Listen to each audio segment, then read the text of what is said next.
16. Realeazeit capítulo 91 Autor: Hermo. Esse capítulo veio de centralnovel.com. Não se esqueça de conferir o site. O corredor estava iluminado pela luz da lua que atravessava as janelas, mas apenas metade do rosto de Ana era visível. Seus olhos refletiam a fraca luz azul, parecendo duas estrelas no escuro. Ana inclinou-se contra a porta, com a maior parte de seu corpo escondido nas sombras, mas seu contorno ainda era visível. A alimentação saudável mudou completamente seu corpo que outrora estava fraco e magro, transformando-a em uma mulher adulta. Seu corpo era simplesmente perfeito, contendo as curvas certas para sua idade, mas também o charme único da juventude. Roland tentou se acalmar e avançou lentamente até que foi descoberto por Ana.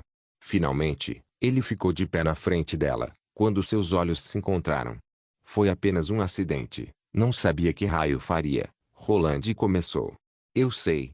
Ela ainda é uma criança, então por isso que eu não me... Sim, eu também compreendo isso. Ana reagiu completamente diferente do que Roland tinha pensado. Ana não demonstrava estar brava com ele, e Roland não conseguiu detectar nenhum sinal de descontentamento em seu rosto. Ele só enxergava um olhar sério e sereno. Não havia insegurança dentro dos olhos azuis como um lago. Roland percebeu que Ana era uma mulher direta. Ela não gostava de fingir sentimentos e também não precisava esconder nada. Dito e feito, ela tomou a iniciativa e disse: eu não posso ser como a raio. No meio de tantas pessoas, não me atreveria a demonstrar tal comportamento audaz, então, tive que esperar por você aqui. Após esta frase, suas bochechas coraram um pouquinho, mas mesmo assim, ela ficou firme com seus olhos ainda focados diretamente em Roland. Se alguém visse essa cena, diria até mesmo que seu olhar estava extremamente sério. Por muito pouco que Roland não abriu seu coração. No último instante, ele percebeu que tudo o que poderia dizer, nesse exato momento, não faria sentido. Ana poderia até mesmo não ter gostado da atitude de Raio, mas sofrer sozinha ou reclamar depois não era sua maneira de agir, pois ela sempre expressava seus próprios sentimentos de forma direta. Roland pensava que crianças, como Raio, dispostas e sempre cheias de vontade não podiam ser tolhidas. Então, Roland inclinou-se, aproximando-se da bochecha de Ana, até sentir a respiração dela em seu rosto, como a respiração da primavera brincando com os batimentos de seu coração. Dentro deste ambiente calmo, eles podiam ouvir claramente a respiração nervosa um do outro. Então, os lábios suaves de Ana tocaram ligeiramente as bochechas de Roland. Boa noite, Alteza. Ana sussurrou. Wendy sentou na cama enquanto dava uma olhada em alguns livros. Para ela, momentos como esse, em que ela tinha tempo para si mesma, eram muito raros. Durante o seu tempo na Associação Cooperativa das Bruxas, ela também nunca teria pensado em ter uma vida como essa. Ela não estava na vila há muito tempo, mas já havia desenvolvido o hábito de tomar um bom banho sempre antes de dormir. Então, ela colocaria uma roupa de seda sem botões, que não fosse apertada na cintura. Ela sentaria na cama com as pernas cruzadas, com um travesseiro macio entre as costas e a parede, para ler os livros emprestados de Sua Alteza. Levou algum tempo para Raio conseguir se acalmar e dormir. Por causa disso, ela não quis voltar para o jardim e a celebração. Ao invés disso, ela tomou um banho e foi direto para a cama. No momento, ela estava lendo um livro de história sobre a origem da igreja. Embora ela tivesse crescido em um mosteiro, ainda assim era um tema que ela não conhecia muito bem. As freiras sempre as advertiram para obedecer aos ensinamentos de Deus, mas nunca mencionaram o nome de Deus. Durante sua infância, Wendy sempre ficou intrigada com essa lacuna. Tudo tinha um nome, então por que de todas as coisas, o ser mais nobre de todos, Deus, não tinha um? O que estava registrado nos livros que ela havia lido e os rumores que ela mais tarde ouviu, falavam basicamente a mesma coisa. No início da história do continente haviam 3 religiões principais, e cada uma achava que as demais eram hereges, acreditando que seus deuses eram os únicos e verdadeiros. Esta batalha de fé durou quase 100 anos e, no final, a igreja venceu. A igreja declarou que os outros deuses tinham sido destruídos, e que chamar Deus com qualquer outro nome era proibido, pois esta era a palavra do próprio Deus. As páginas a seguir descreviam a glória e a imortalidade da igreja, incluindo a construção da velha cidade sagrada e a nova cidade sagrada, bem como a vitória sobre as bruxas do mal. Para Wendy, isso tudo era muito estranho. Ela também havia emprestado de Roland os livros A História do Reino de Castelo Cinza e Uma Breve História do Continente. O primeiro registrava quase sem equívocos o estabelecimento, desenvolvimento e os grandes eventos do reino de Castelo Cinza, como o nome de cada rei, o estado civil e o paradeiro de seus filhos. A família com todas as suas ramificações era descrita com tantos detalhes, que quase parecia uma genealogia detalhada. Uma breve história do continente concentrava-se mais na evolução dos 4 reinos, suas alternâncias no manejo de seus poderes e as lutas políticas internas e externas. No entanto, ambos os livros ainda davam muita importância para as famílias dos governantes. Contudo, dentro do livro da história sobre a Igreja, não se mencionava nenhum dos nomes dos papas, ou pode-se dizer que eles fizeram com os nomes dos papas a mesma coisa que fizeram com o nome de Deus. Eles apenas substituíram seus nomes anteriores pelo título de Papa. Então, ao longo de todo o livro, parecia que havia apenas um Papa durante todas as centenas de anos de história. Isso não fazia sentido com o senso comum. Talvez, não devia chamar isso de registro, mas uma ilusão deliberada.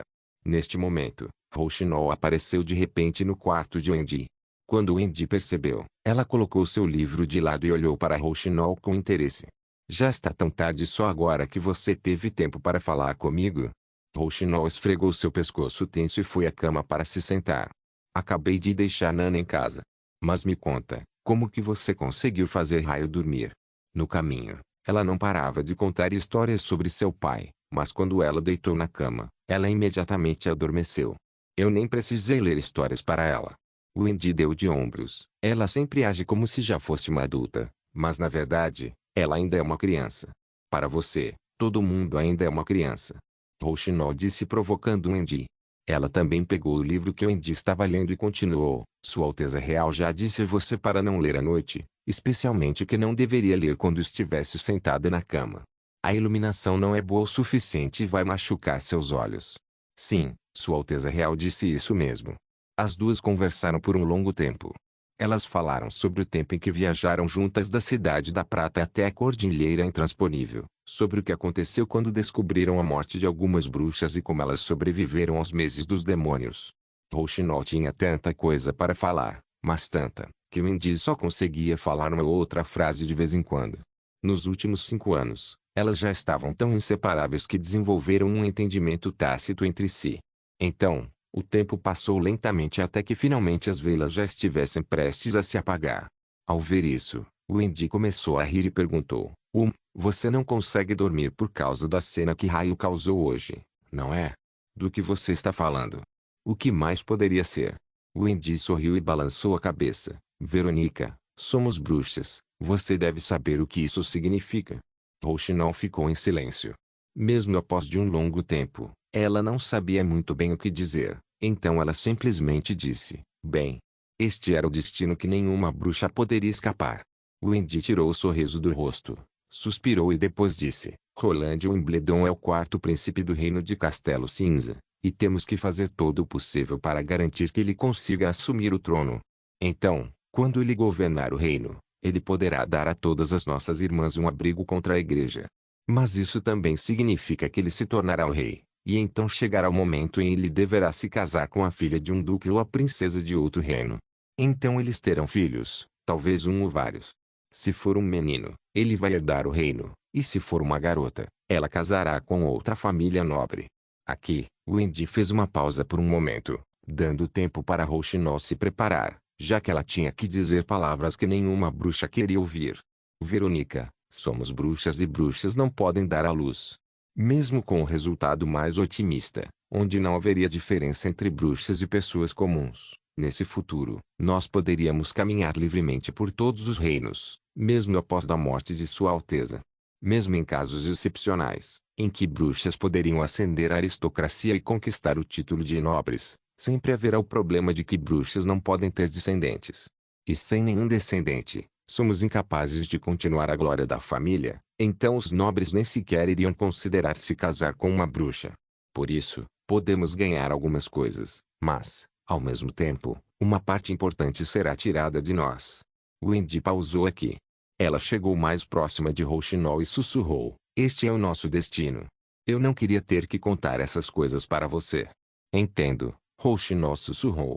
Quando Rouxinol finalmente partiu, Wendy não se sentia tão bem, Mas ela acreditava que Rouxinol ainda seria capaz de superar essa situação, afinal, ela já havia passado por tantas dificuldades, que certamente também conseguirá passar por mais essas. Assim, Wendy ficou consolada. Reliazwit capítulo 92, acho que com isso aqui, o nosso serviço acabou, né? Garra de Gato perguntou, enquanto limpava os escombros do churrasco na praça da vila, mas continuou a falar com uma voz cheia de tristeza. Eu não quero mesmo ter que voltar para as minas e trabalhar naquele buraco. Preciso confessar que já tô com saudades dos meses dos demônios. Bem, só um pouquinho. Sim, eu também não quero ir lá quebrar pedras. Jope concordou de imediato. O mais importante é que a diferença de salário é muito grande. Quando fomos designados para a artilharia, tivemos carne todos os dias e um salário de 15 peças de prata por dia. Não fale bobagens, Vanner disse enquanto segurava uma tocha alta para iluminar ao redor. Sua Alteza nos forneceu toda essa comida para que ninguém passasse fome durante os meses de demônios. Vocês só precisam se lembrar do que aconteceu nos 2 anos anteriores. Nem mesmo a metade das pessoas do antigo distrito conseguiram sobreviver. Vocês já se esqueceram disso? Eu vou falar só mais uma vez. É improvável que a equipe seja dissolvida. Vocês realmente acham que Sua Alteza iria nos colocar na equipe de artilharia e queimar toda a pólvora para nos treinar, sem razão nenhuma? Mas os meses dos demônios acabaram. Então, por que Sua Alteza ainda precisaria da artilharia? Rodney perguntou enquanto se inclinava sobre uma vassoura. É porque a artilharia não foi criada para as bestas demoníacas, Vanner pensou. Mas no final ele disse em voz alta, em breve saberemos mais. Amanhã vamos ouvir a resposta. Ele bocejou e assinou a mão com impaciência. Tudo bem, vamos limpar tudo rapidinho, porque eu quero voltar para a cama logo. Na manhã seguinte, as equipes foram reunidas e a declaração anterior de Vanero foi confirmada. Quando todos estavam lá, Machado de Ferro foi à frente da equipe alinhada e disse alto: vocês cumpriram a primeira etapa da tarefa, que era defender a vila fronteiriça das bestas demoníacas. Após 3 meses e 6 dias de luta, vocês ganharam o reconhecimento de Sua Alteza. Por isso, a milícia será promovida ao exército regular de Sua Alteza.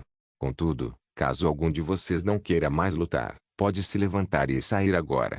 Sua Alteza disse que todos os que saírem agora, receberão todos os seus pagamentos pendentes e um pagamento adicional de 25 peças de prata como... Machado de Ferro teve que pensar por um momento. Então ele disse, isso, como uma aposentadoria.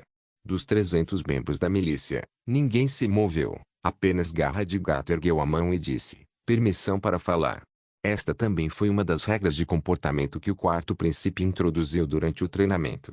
Ninguém podia sussurrar em particular se quisesse dizer algo.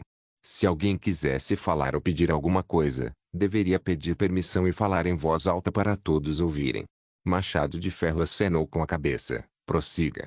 O que o senhor quis dizer com a promoção ao exército regular? Nós nos tornamos cavaleiros.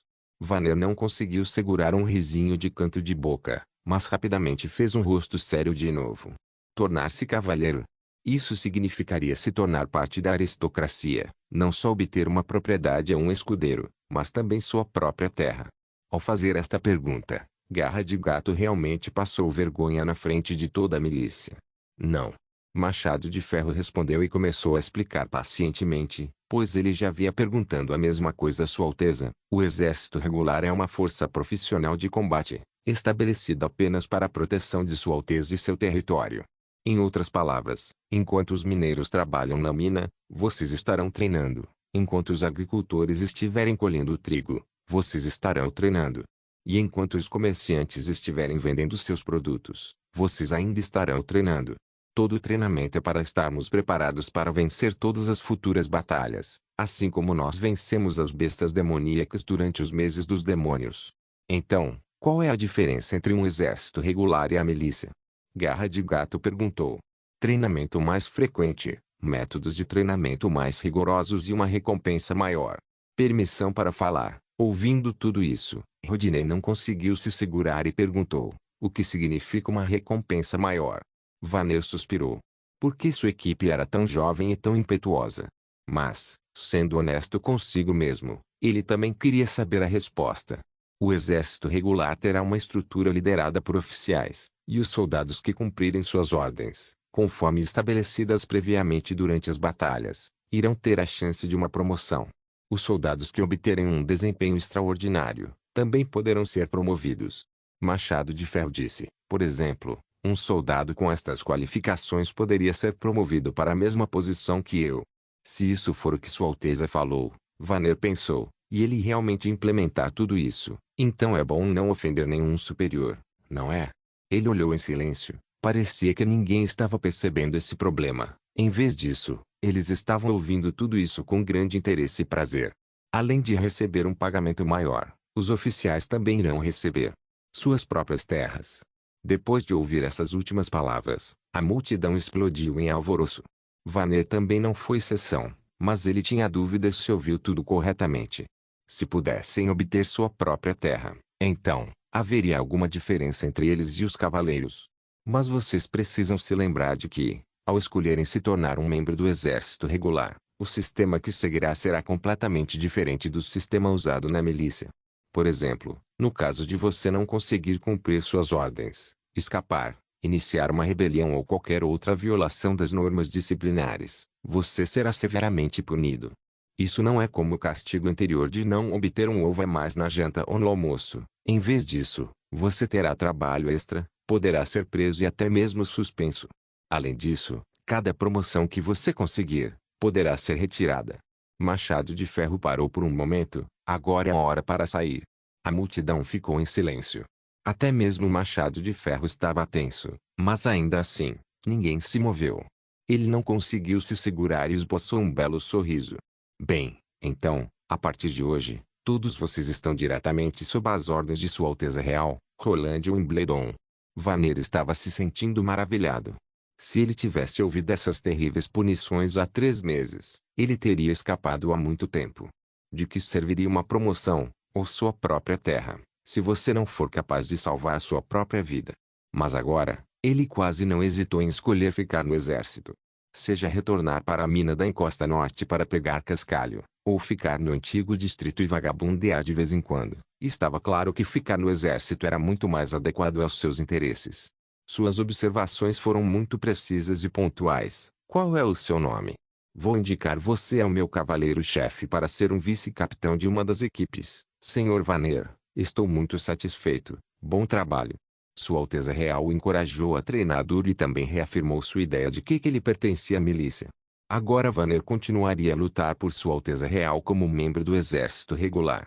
Machado de Ferro rapidamente anunciou o primeiro programa de treinamento de hoje. Treinamento em campo. No começo, Vanner se sentiu muito desapontado. Eles iriam treinar correndo de novo. Mesmo durante os meses dos demônios, se o tempo estivesse bom o suficiente, eles sempre iriam correr. Após o café da manhã, eles verificavam as condições climáticas e então teriam que dar 2 voltas ao redor da vila. Caso começasse a nevar mais forte, eles iriam abortar o treinamento. De acordo com as instruções de Sua Alteza, este exercício era bom para os músculos e permitia que os seus ossos descongelassem. Ao defender a muralha da vila, seus movimentos não ficariam rígidos e eles poderiam usar o pique normalmente. Mas quando os soldados acabaram de sair de vila fronteiriça, Vanner imediatamente sentiu a diferença entre este novo e o antigo programa de treinamento. Neste ponto, a neve no campo ainda estava longe de derreter, pois após 3 meses de neve sem fim, a neve acumulada já chegava até seus joelhos. Chamar isso de corrida não era a palavra certa. Em vez disso, era melhor chamar este treinamento de rastejar pela neve. As equipes acabaram se desdobrando em muitos grupos menores, pois cada passo dado, precisava de muita força. Não havia dúvida de que este treinamento especial de forçar passagem pela neve certamente foi uma ideia de Sua Alteza. Vanner já havia descoberto o objetivo de Sua Alteza Real. Neste momento, qualquer protesto se tornaria inválido. Eles teriam que passar por esse treinamento até o fim. Durante toda a manhã, eles tiveram que lutar para conseguir passar pela neve. Então, quando a equipe voltou para a vila, Vanner ficou satisfeito, mas ele já não podia mais sentir suas pernas. A neve que entrou nas botas já havia se transformado em água. Mesmo em pé no sol, a maioria dos soldados ainda estava tremendo de frio. O enorme esforço físico sobrepujou o frio, e até Machado de Ferro sentiu que não iria conseguir comer. Ele disse que a equipe poderia descansar e atrasou a hora do almoço por 30 minutos para que todos pudessem secar suas botas e trocar suas calças. Então, Todos ficaram muito satisfeitos quando ouviram mais tarde que o treinamento da tarde foi cancelado. Claro, eles não sabiam que raio tinha supervisionado todo o treinamento no campo. Este era o regime de treinamento diário da menina: aprender a controlar com precisão sua magia para voar com velocidade uniforme. Mais tarde, quando ela relatou a informação do treinamento para Roland, ele quase caiu da cadeira. A distância total percorrida durante a manhã foi de 4 quilômetros. Heleazwit capítulo 93. Poucos dias após a celebração da vitória, Roland finalmente terminou seu grande projeto agrícola. Ao olhar pela janela de seu novo escritório no castelo, ele podia ver e ouvir um gotejamento constante, como se estivesse chovendo. Na verdade, era o som da neve derretida. Quando ele ia para o interior durante o Ano Novo, Roland ficava na frente da janela a maior parte do tempo, observando os grandes cristais de gelo transparentes que pendiam sob o teto, transformando-se em gotas que, então, caíam. Mas no momento, ele não tinha tempo para esse lazer. Desenhar os planos e projetos para o futuro, enquanto simultaneamente ouvia o som da terra rejuvenescendo após o grande período de inverno, era muito prazeroso. De acordo com as informações recolhidas nos anos anteriores, a neve precisaria de cerca de uma semana para derreter, mas a estrada entre Vila Fronteiriça e Forte Cancioneiro precisaria de pelo menos um mês até que fosse utilizável novamente. Mesmo após a neve derreter, ainda demoraria muito tempo para as estradas serem utilizadas, visto que elas não possuíam um sistema de drenagem, o que tornava a estrada um lamaçal puro. Roland já imaginava que, se quisesse derrotar Forte Cancioneiro, a primeira coisa que precisaria fazer era construir uma estrada entre as duas cidades que fosse utilizável por carruagens, mesmo durante as fortes chuvas. Mas agora, o problema de maior prioridade ainda era a reorganização do exército. Sem um exército confiável e poderoso, seria impossível derrotar as forças de Forte Cancioneiro, que possuía uma tropa considerável. Transferir a milícia para o exército regular foi apenas o primeiro passo. A preparação específica para estabelecer o novo sistema de regras, disciplina, recompensa e punição revelou-se uma grande dor de cabeça. Embora ele tenha jogado Luzanki, quando criança, ele já havia se esquecido das regras e lições desse jogo. Depois de pensar por um longo tempo, Roland decidiu fazer do seu próprio jeito. Afinal, como o criador desta nova estrutura do exército, mesmo que ele implementasse algo que não fosse muito razoável, ninguém iria descobrir, visto que tudo seria bastante novo. Assim, a primeira hierarquia do novo exército de Vila Fronteiriça foi feita: corpo, divisão, batalhão, pelotão, equipe. Uma equipe possuiria 5 pessoas, levando em conta que um canhão precisaria de 5 pessoas para ser manuseado. Uma pelotão seria composto por 10 equipes. Por conseguinte, um batalhão seria composto por 10 pelotões. Com relação à quantidade de batalhões necessários para compor uma divisão, Roland achou melhor considerar isso depois. Ao levar em conta a realidade de números, tecnologia e estratégias das batalhas entre exércitos dessa era, Roland achou que enviar 2 ou 3 batalhões de soldados seria o suficiente para lidar com a maior parte dos seus futuros adversários, por enquanto. Após decidir o básico da estrutura do novo exército de Vila Fronteiriça, Roland suspirou fundo. As regras e os regulamentos que vieram a seguir eram muito mais simples. Além de sempre usar seu uniforme, os soldados deveriam obedecer às ordens de seu comandante, nunca desertar, nunca trair um companheiro e assim por diante. A primeira regra de Roland era proibir pilhagens e assédio. Os problemas causados pela pilhagem eram numerosos, e o impacto negativo sobre os habitantes locais era tão grande, que eles precisariam de anos para se recuperar, e mesmo alguns jamais se recuperariam. Esta era também a razão pela qual ele insistiu em usar apenas civis como soldados. Quando a aristocracia respondia ao chamado para a batalha de seus lords, a principal razão para sua obediência não era derrotar o inimigo, em vez disso, era para a pilhagem que se seguiria. Ou, em outras palavras, a principal razão pela qual eles obedeciam ao chamado para a guerra, era saquear a riqueza e o território de um inimigo, e claro, isso incluía também os civis inocentes dentro desse território. Quanto aos mercenários, para não mencionar os bandidos, mesmo que parecessem resolutos e ferozes, bastava olhar mais de perto para perceber que eram como cascas de amendoim mau vento, sua lealdade não podia ser garantida. Furtos e roubos eram sua principal fonte de riquezas, portanto, a esperança de obter uma disciplina militar dessas pessoas não fazia o menor sentido. Somente um exército formado por civis não enxergaria outros civis como cordeiros a serem abatidos. Claro, depender da disciplina e da restrição moral por si só não era suficiente. Após longos dias no campo de batalha, a cada vitória ou conquista, a ganância aumentaria no coração dos soldados. Logo, as recompensas obtidas deveriam acompanhar a ganância, pois somente assim, Roland poderia evitar a pilhagem e outros comportamentos ilegais.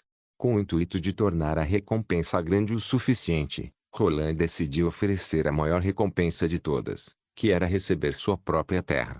Se um soldado obtivesse excelentes méritos durante as batalhas, ele poderia ganhar seu próprio território como recompensa. Roland tinha muitos territórios não reclamados. Assim, a terra entre Vila Fronteiriça e Forte Cancioneiro poderia ser recuperada lentamente. Como mais de 90% de todas as terras pertenciam aos membros da aristocracia, tal recompensa era muito, mas muito atraente. Se um soldado conseguisse sua própria terra, ele estaria ao lado de Roland de todo o coração e, no caso de alguém querer batalhar contra Roland, este mesmo soldado demonstraria a resistência mais forte possível, visando proteger seu benfeitor, e com isso proteger sua própria terra também. Afinal, a humanidade não era conduzida por palavras e chicotes, mas por seus próprios benefícios. Colocando de outra forma, se Roland puder cumprir continuamente os interesses básicos do povo sob seu domínio, não haveria ninguém que pudesse abalar o seu governo. Ao contrário de um feudo tradicional, Roland concederia aos seus uma área entre 6 ares até 1 hectare. 2. O território poderia ser usado para construir suas próprias residências, e eles poderiam comprar servos ou contratar agricultores para cuidar de seus campos, mas eles não teriam permissão para criar sua própria indústria. A título de comparação, o território recompensado a um cavaleiro é de cerca de 133 hectares, uma área equivalente a uma pequena vila. A ganho da produção decorrente poderia ser usada para prover ao cavaleiro e seus serviçais, por exemplo, o que fosse necessário para a guerra, como suas próprias armas, armaduras e cavalos. A aristocracia não possuía interesse em ser recompensada com uma pequena porção de terra e, por causa disso, Roland não encontraria muita resistência, mas também enfraqueceria o sentimento de independência das pessoas no campo de batalha. Na opinião de Roland, era como pagar uma pensão com aposentadoria, o que garantiria que os soldados tivessem uma renda estável, mesmo depois de se aposentarem. Ao mesmo tempo, para fortalecer a centralização do poder, e para evitar que ocorresse o pensamento de que o servo do meu servo não é meu servo, Roland só concederia a propriedade do território, mas não a autonomia. Em outras palavras, a terra ainda estaria sob a jurisdição das leis, regulamentos e sistemas na área do Lord. Em certo sentido, eles se tornariam um alicerce para as futuras gerações de agricultores. Depois de ter escrito o conceito para o sistema de recompensas, Roland deu uma pausa e esticou seu corpo. Finalmente ele poderia começar a pensar dentro de seu campo de formação e especialização, ID 3, de armas. Com a crescente velocidade da fabricação de pistolas de pederneiras, obrigar os soldados com um pique a proteger os fuzileiros, parecia ser um desperdício de mão de obra. Por isso, os soldados precisavam ser capazes de lutar de forma independente no combate corpo a corpo. Havia uma solução muito fácil para esse problema, ou seja, adicionar uma lâmina à pistola, transformando-a em uma baioneta. 4. Roland não esperava que seus próprios homens tomassem a iniciativa de se envolver em combate corpo a corpo. Em vez disso, eles só deveriam ser capazes de se defender, caso o poder da arma não pudesse destruir completamente a coragem do inimigo, ou se os inimigos iniciassem um ataque desesperado. Uma arma como a baioneta não era tão difícil assim de fabricar. De uma forma simples, era apenas uma lâmina afiada e, no caso de melhorar ainda mais a eficácia dos ataques, ele também poderia adicionar um sulco, para causar o efeito de sangramento. A parte-chave era a conexão entre a lâmina e a pistola. A primeira baioneta era uma lâmina conectada em um polo fino de madeira, diretamente no cano da pistola. A fácil construção deste tipo de arma era sua maior vantagem, enquanto sua desvantagem, que também era bastante óbvia, era que se a baioneta fosse utilizada, a arma não conseguiria disparar. Além disso, se alguém utilizasse a baioneta para esfaquear alguém, poderia ocorrer de a arma ficar presa no corpo do inimigo. Então, Roland pretendia produzir uma baioneta de segunda geração melhorada, uma baioneta do tipo caixa. Esta baioneta teria uma carcaça de ferro adicionada ao punho da lâmina. O diâmetro interno do invólucro seria ligeiramente maior do que o cano ranhurado.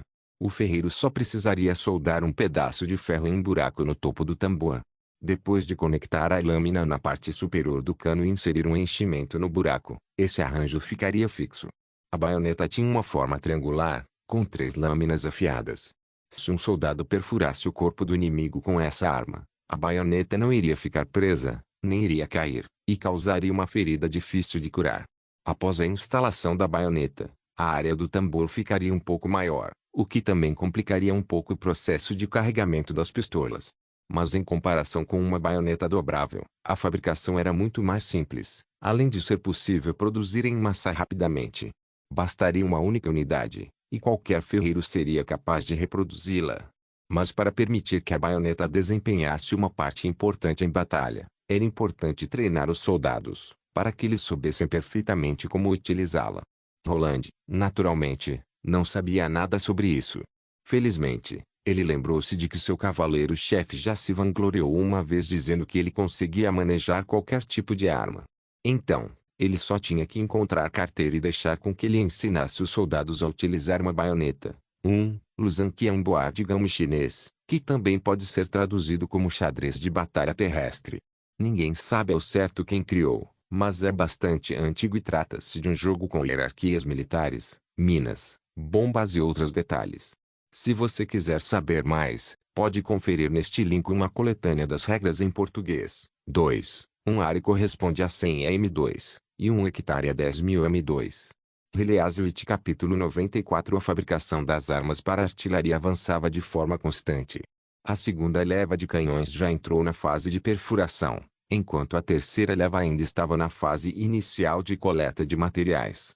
Com sorte, Roland poderia ter uma linda gama de 4 canhões de 5 kg, após um mês do início da fabricação. Não havia dúvida de sua superioridade em termos de poder de fogo.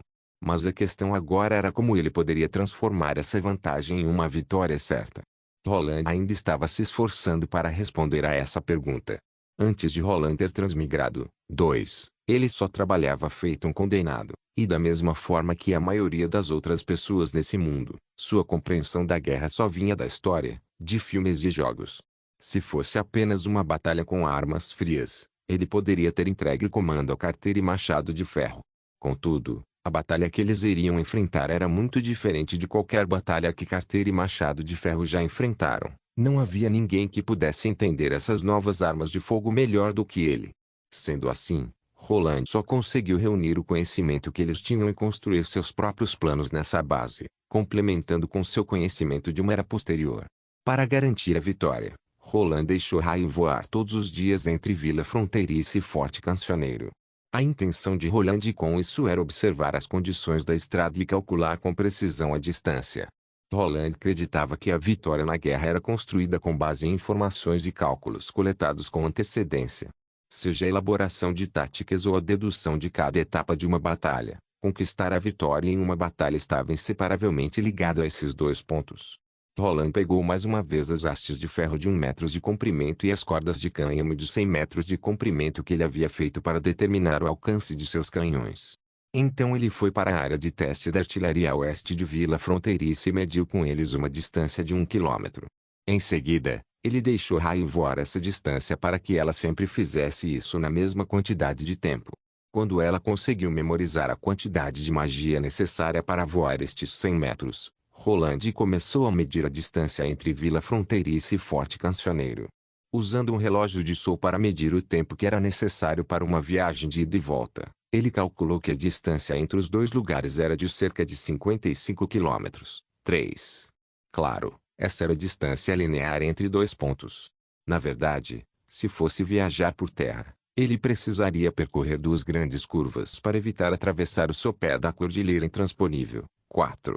Então, se o Duque viesse atacar a vila por terra, ele precisaria de pelo menos 3 dias para chegar em Vila Fronteiriça. Tendo raio como batedora, Roland sempre seria capaz de ter uma ideia da localização exata do inimigo e o que ele precisaria fazer. Dentro do intervalo de 2 quilômetros a oeste de Vila Fronteiriça, Roland pôs muitas bandeiras de sinalização para indicar a distância. Então, Se o inimigo entrasse nesta área, o mais novo esquadrão de artilharia poderia ajustar rapidamente o ângulo de disparo do canhão, sem a necessidade de disparar um tiro de teste. Agora, sua preocupação era o que ele deveria fazer se a outra parte não iniciasse um ataque. Neste momento, Roland ouviu alguém batendo em sua porta. Rouxinol, que estava deitada no sofá durante um tempo, mastigando pedaços de peixe seco, desapareceu. Ao ver isso, Roland tossiu 2 vezes e disse: "Entre." A porta se abriu e seu ministro adjunto Barov entrou. "Vossa Alteza, um membro da aristocracia de Forte Cancioneiro quer uma audiência com o senhor." "Quem?" Roland perguntou de uma forma mais direta. "Eles enviaram aquele embaixador de novo?" "Não, não embaixador." Barov balançou a cabeça. "É um dos nobres que partiram antes do início dos meses dos demônios, o Barão Cornélio, que voltou agora para a vila." Roland teve que pensar um momento até se lembrar de que, na verdade, alguns nobres que fugiram para Forte Cancioneiro moravam em vila fronteiriça. Como eles se atrevem a voltar agora, justo no início da primavera? Eles não respeitam mais a lei real. Porque ele quer uma audiência. Durante a construção da muralha, sua casa foi demolida. Barão disse: "Se Vossa Alteza não quiser recebê-lo, posso dispensá-lo." Roland até iria aceitar a oferta de Barão, mas depois mudou de ideia. "Fale para o barão me aguardar na sala de espera." Talvez, por meio deste barão, Roland poderia pressionar Forte Cancioneiro. Pelo menos, isso era algo que ele gostaria que acontecesse. Depois de fazer o barão esperar propositalmente por meia hora, Roland entrou vagarosamente na sala de espera. Depois de chegar, viu um homem com uma barriga muito grande esperando impacientemente ao lado da longa mesa. Enquanto o homem andava de um lado para outro, as camadas adicionais de gordura em seu rosto balançavam de acordo com seus passos. Vendo que Sua Alteza finalmente apareceu, o barão parou de andar e, relutantemente, fez a saudação real. "Sente-se." Roland foi à mesa e sentou em seu assento. De acordo com seus hábitos corriqueiros, mesmo que não fosse a hora de jantar, ele pediria a seus cozinheiros para, pelo menos, preparar uma sobremesa, mas hoje Roland não deixou eles prepararem nenhum chá sequer. "Vossa Alteza, o príncipe." Cornélio murmurou e começou a falar antes mesmo de sentar. "Como o senhor pode deixar estes estúpidos pedreiros derrubarem minha casa?" Ela ainda era uma boa casa. Desde o parapeito, a madeira das vigas e do telhado também eram da melhor qualidade. "Quando eu a construí, tive que gastar mais de 100. Não, 150 peças de ouro." Enquanto falava, Cornélio balançava suas mãos com vigor. 150. Roland teve que se segurar para não rir ao ouvir um absurdo desses. Se ainda fosse o príncipe de antes, perscrutando suas antigas lembranças, talvez eu realmente acreditasse nisso. Mas agora, você quer dizer a casa localizada mais para o oeste? Bem, Cornélio continuou enquanto balançava a cabeça atrás. Era a maior mansão, só atrás em tamanho da mansão do Barão Simon. É realmente uma pena que ela estivesse localizada muito próxima à muralha e impedia a passagem dos meus homens. Roland disse e continuou, após parar um momento. Contudo, a prefeitura já estipulou a compensação por isso. Quanto? Roland esticou 2 dedos. 20 peças de ouro, isso é muito pouco. Vossa Alteza Real, Cornélio gritou enquanto sua boca salpicava saliva por onde quer que ele passasse. Mas ele acabou se acalmando, em algum momento. Cornélio, então, tirou um lenço para limpar a sua testa. Bem, 20 peças de ouro. Onde eu devo ir buscar o dinheiro? Buscar? Roland olhou intrigado. O dinheiro já foi pago ao dono da casa. O que? Não, não, espere um pouco, Vossa Alteza. O dono dessa mansão sou eu? Não, você não é. O dono daquela casa é Brian, o capitão da minha 2ª milícia. Quem? O barão perguntou mais uma vez em voz alta a Vossa Alteza. O senhor está enganado. Eu sou o senhor daquela casa, mas eu não vi você durante o inverno. Roland ergueu uma de suas sobrancelhas. Se eu não te vi, como é que aquela casa pode ser sua? Claro que eu não fiquei lá, eu voltei para Forte Cancioneiro. Quem ficaria neste lugar abandonado por Deus? Este lugar que só pode ser usado como uma terra para alimentar as bestas demoníacas. Então você quer dizer que fugiu porque temia as bestas demoníacas? E você ainda tem a coragem e audácia para chamar a si mesmo de Lorde? Roland perguntou. Eu, ah. O barão ficou de repente atordoado e não sabia como responder. Guardas. Roland bateu palmas e imediatamente 2 guardas entraram na sala de espera, segurando Cornélio entre eles. Estamos no Palácio Real. O que tudo isso significa? Muito simples. Agora você tem duas escolhas. Roland levantou-se de seu assento, olhando Cornélio diretamente em seus olhos. Primeiro, você admite que cometeu um erro e que a casa não pertence a você. E então eu posso entender que tudo o que aconteceu agora foi um equívoco, um engano. Sua segunda opção é admitir que, durante os meses dos demônios, você traiu seu Lorde, fugiu da batalha sem a permissão de seu Lorde e escapou vergonhosamente para Forte Cancioneiro. Se você escolher esta opção, eu o enviarei para a prisão por deserção, onde você aguardará o dia da sua sentença. Qual você escolhe? A testa de Cornélio não parava de suar. Ele engoliu sua saliva com medo, hesitando por um momento antes de estremecer. Vossa Alteza, eu cometi um erro. Aquela não era minha casa. Então, tudo isso foi um mal-entendido. Roland deu de ombros, e depois disse aos guardas, podem acompanhar o barão até a saída. Quando Cornélio estava perto da porta, o príncipe o deteve uma vez mais. Além do mais, quando você atracar seu navio em Forte Cancioneiro, você pode enviar uma mensagem para mim? Diga àqueles que talvez tenham o mesmo mal-entendido que você teve agora, que, caso não desejem escolher a segunda opção, eles não precisam perder seu tempo vindo até Vila Fronteiriça. Como o senhor quiser, Vossa Alteza. Cornélio disse com um sorriso forçado enquanto saía da sala de espera. Mas no momento em que ele se virou, Roland pôde ver como sua contrapartida estava cerrando os dentes. Acho que com isso, eu devo criar um alvoroço grande o suficiente dentro de Forte Cancioneiro, certo? Roland pensou. Lembrando que o calibre dos canhões é baseado no peso de seus projéteis. Release-it capítulo 95. Maldito seja. Porra. Que príncipe de merda é esse? Ele não é o único que foi jogado nessa terra de bosta sem dó nem piedade, Cornélio pensou com ferocidade, mas quando se lembrou dos dois guardas com as mãos sobre as espadas que estavam caminhando atrás dele, ele teve que engolir seco todo esse ressentimento. Quando ele finalmente saiu do castelo e viu os dois guardas indo embora, o barão se sentiu aliviado. Ele tirou um lenço já encharcado e enxugou a testa. Ele cuspiu um bocado de saliva no chão, imaginando que o cuspe cairia diretamente no rosto do príncipe. No entanto, isso ainda não era suficiente para apaziguar sua raiva, então ele teve que dar umas cuspidelas vez após vez, até ficar um pouco mais calmo. Só porque você conseguiu deter a invasão das bestas demoníacas, você acha que é capaz de enfrentar Forte Cancioneiro?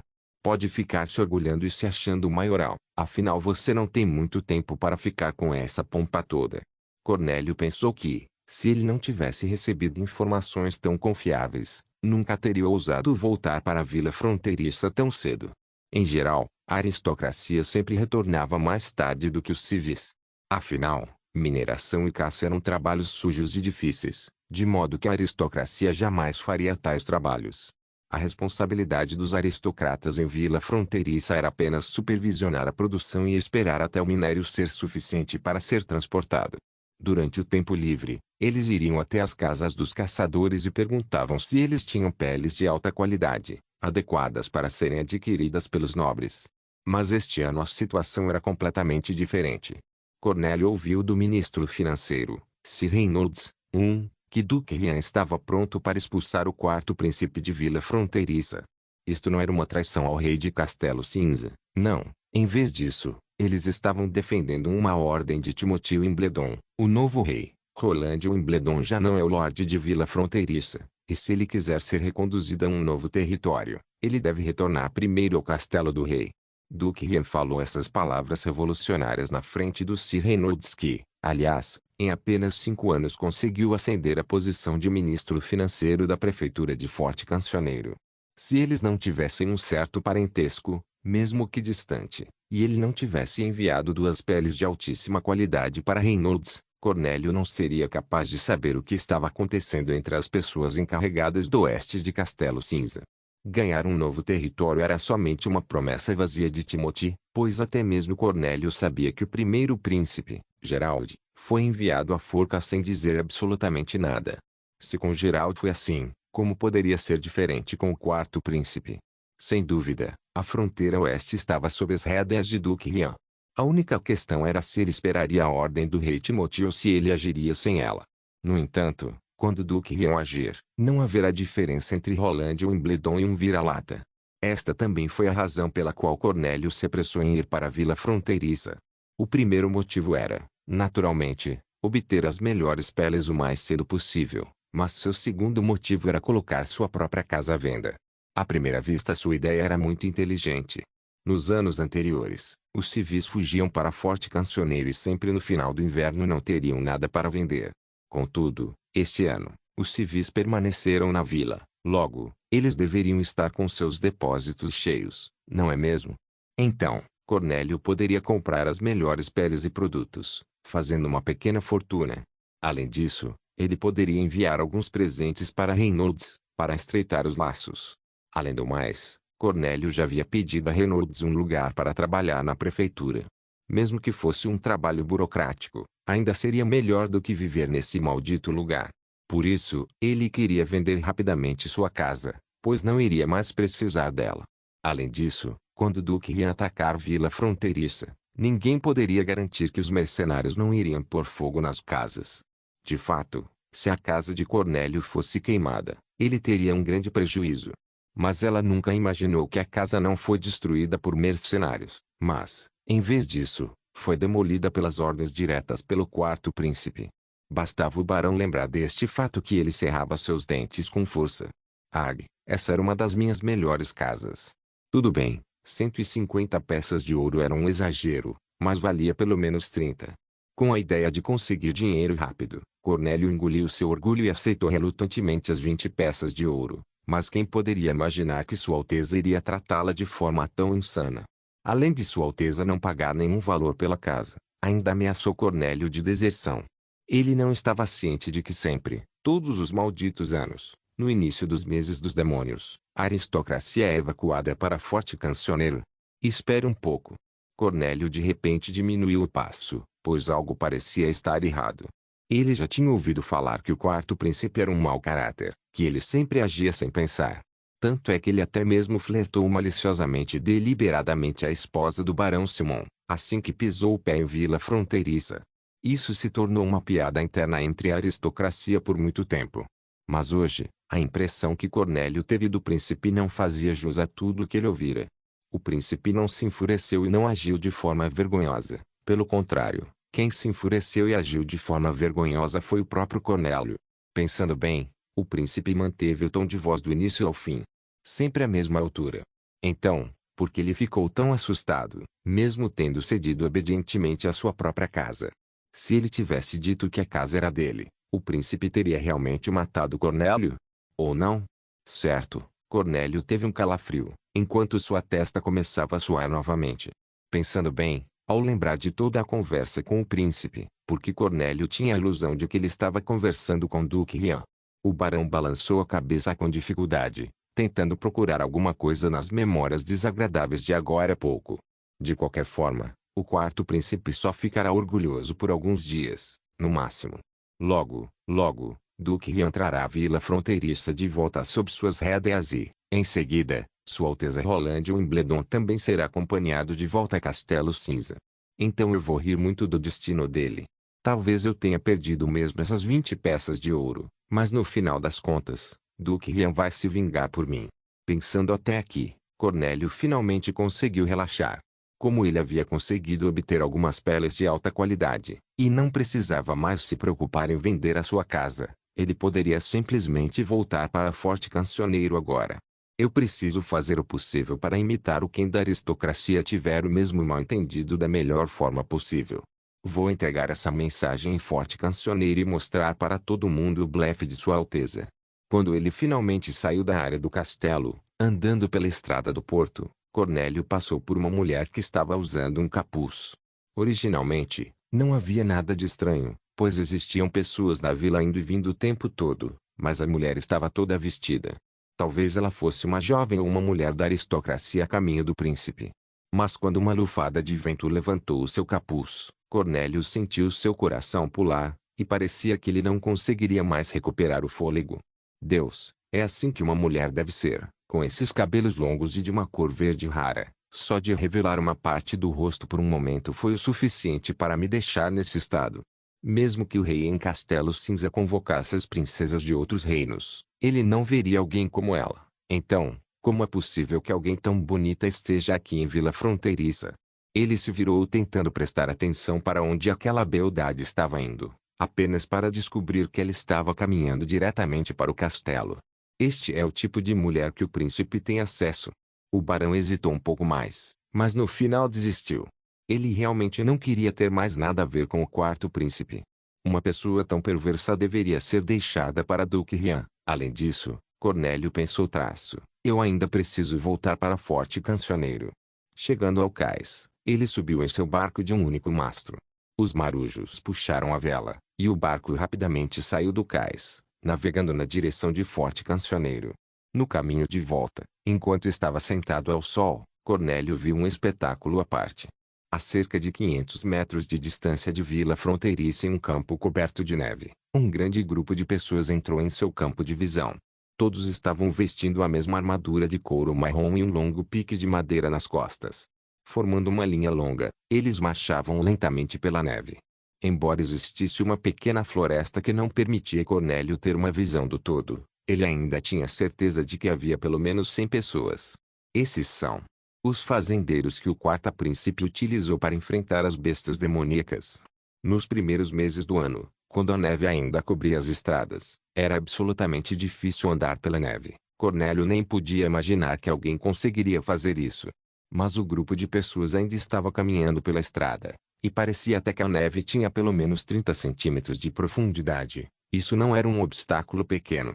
Ele queria rir dessa cena ridícula, mas percebeu que era incapaz de achar isso engraçado. Um sentimento de dúvida surgiu inconscientemente em seu coração. Será que os cavaleiros sob o comando de Duque Rian também seriam capazes de tal proeza? Caso você não lembre quem foi Reynolds, confira novamente lá no capítulo 8. Reliazioit capítulo 96. Ramos percebeu que haviam pessoas ocupadas em todos os lugares. Ela nunca pensou que iria voltar para o mundo secular. Depois de atravessar a fronteira de Vila Fronteiriça, diversas construções empoeiradas feitas de tijolos apareciam uma após a outra.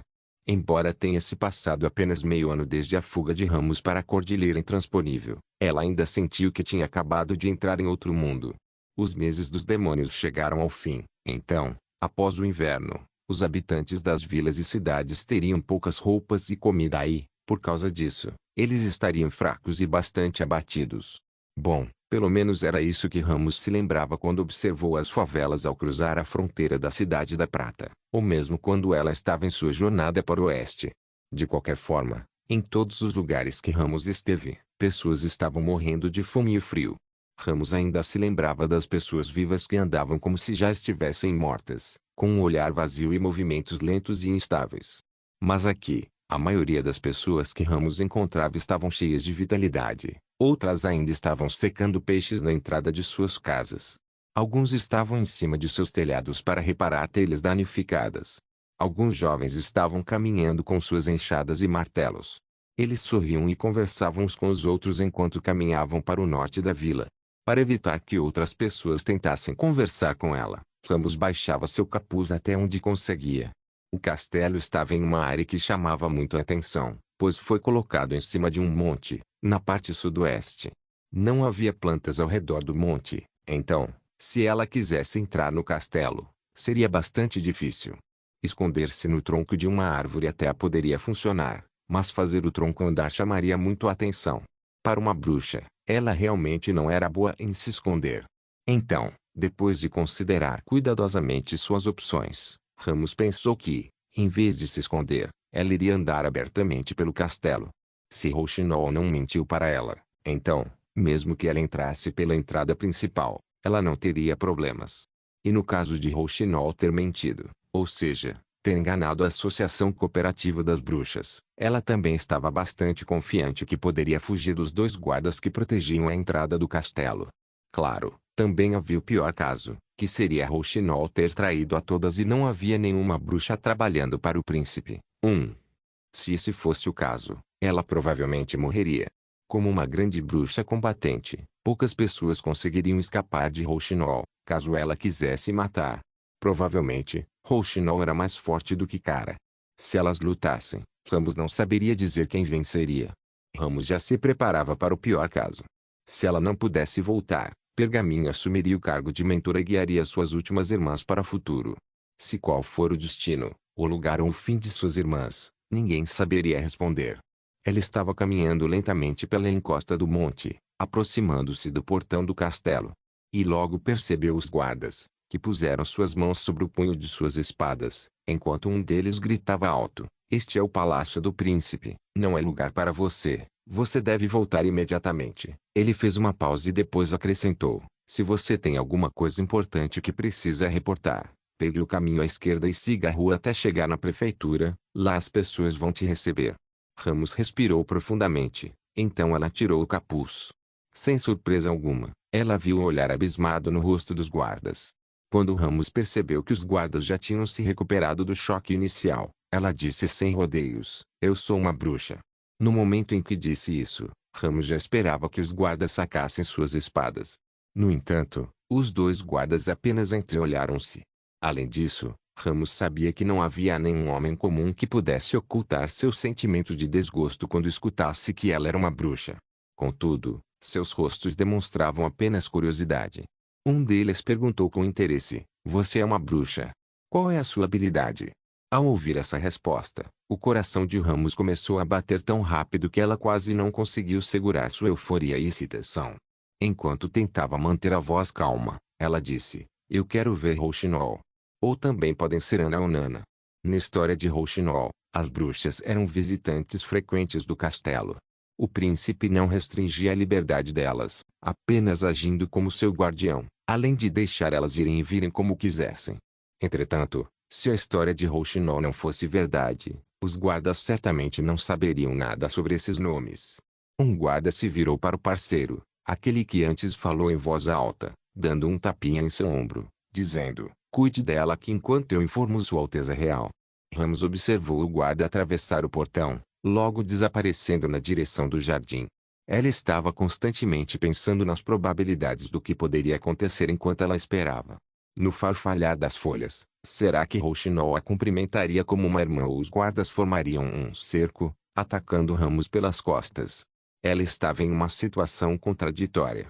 Obviamente, ela queria acreditar em Rouxinol, mas quanto mais perto ela chegava da resposta, mais medo ela tinha de se decepcionar. Talvez Rouxinol fosse um agente secreto. Os nomes de Ana e Nana não foram inventados por ela, não é? Ou, para ela, este momento de espera demorou mais do que uma vida inteira. Cada batida de seu coração era como se 100 anos se passassem, como se o tempo que ela tinha que esperar até o seu destino ser decidido, não tivesse fim. Acabou que ela não sabia quanto tempo esperou, se foi muito ou pouco, até ouvir a voz de Rouxinol. Como se estivesse em transe, ela não conseguia fazer nada, apenas se perguntando se tinha escutado tudo direitinho. Uma figura familiar emergiu do portão, saltou e chegou ao lado de Ramos quase ao mesmo tempo que a voz dela. No momento seguinte, ela já estava envolvida em um abraço caloroso. "Ramos. Seja bem-vinda, este é o meu uniforme reserva, mas você pode usar ele por enquanto." Rouxinol disse enquanto vasculhava seu armário: "E aqui tem o casaco, os sapatos. Bem, aqui também há uma camisola e uma toalha de banho. Por que você está com tanta pressa?" Wendy balançou a cabeça com um sorriso no rosto. "Você só tem que esperar Sua Alteza acordar, então ela terá tudo isso." Vendo quão ocupada Rouxinol estava para ajudá-la, os olhos de Ramos ficaram quentes e molhados. Ela respirou fundo, tentando suprimir as lágrimas. Desde o início Rouxinol nunca tinha mentido para elas. Realmente existia um príncipe que tratava bem as bruxas. "Você quer tomar um banho primeiro?" Rouxinol perguntou e colocou a toalha e o roupão diretamente ao lado de Ramos. "Assim que Sua Alteza acordar da soneca, quando ele finalmente acordar, ele terá o prazer em recebê-la." "Certo, mas me conte, você conseguiu encontrar a montanha sagrada? Como você e as outras irmãs têm passado?" Quando ouviu esta frase, a visão de Ramos ficou bruscamente turva. Incapaz de suportar mais, ela envolveu seus braços em volta de Rouxinol, liberando a longa dor suprimida dentro de seu coração. Depois de ter chorado por um longo tempo, o peito de Rouxinol já estava molhado pelas lágrimas, mas, pelo menos, Ramos finalmente conseguiu se acalmar.